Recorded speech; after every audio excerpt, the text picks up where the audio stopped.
manifesto. Thank you. I don't want to single anyone out. Yeah, I don't have anything prepared. I do actually have like loads of poems about gay sex and drugs, but I don't have anything with me. I've only got my Black History Month poetry in my head now because it's just finished October.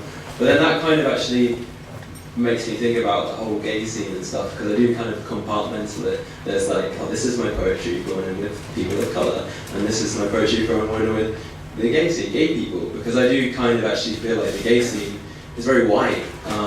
I don't feel like part of the gay scene, or people saying the gay community. I've never felt like part of the gay community, even when I was going to college all the time. I've always felt it was a space for very middle class white people.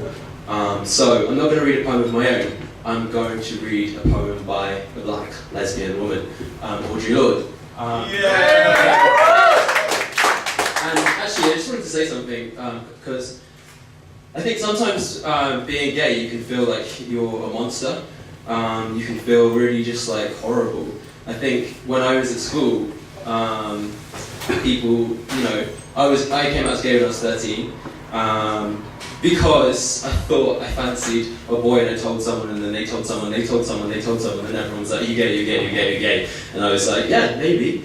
And so I was kind of like out when I was 13. And it turned out alright, because the last person who asked me, are you gay? I said yes, and he said, do you want to be my boyfriend? And it was alright. And I have a poem about that, but I don't think I can remember it. It's really sweet and horrible. Yeah, and I think that, being in a situation where people are constantly making you, giving you side eyes and cutting their eyes at you and all this shit, like, you can start to feel kind of horrible. And then also when you don't see yourself reflected in society, there's a really great quote, I don't know if it's by, but it's like, basically, the fastest way to make a monster is to deny somebody their reflection. If you don't see yourself reflected and represented in a community that supposedly is your community, it's quite easy to feel kind of monstrous. I don't have that quote, and I'm writing a poem about that as well right now, but this is something way better. This is Queen of the World right now, and this is called A Litany for Survival. For those of us who live at the shoreline, standing upon the constant edges of decision, crucial and alone.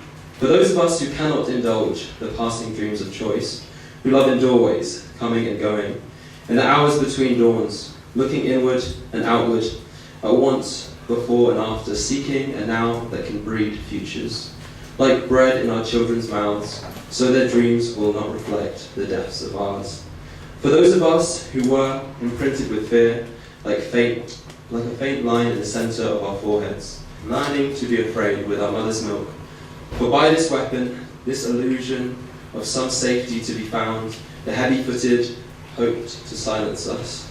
For all of us, this instant and this triumph were never meant to survive. And when the sun rises, we are afraid it might not remain. When the sun sets, we are afraid it might not rise in the morning.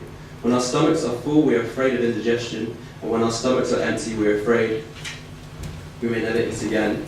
When we are loved, we are afraid that love will vanish. And when we are alone, we are afraid love will never return. And when we speak, we are afraid our words will never be heard nor welcomed. But when we are silent, we're still afraid. So it's better to speak, remembering we were never meant to survive. Thank you.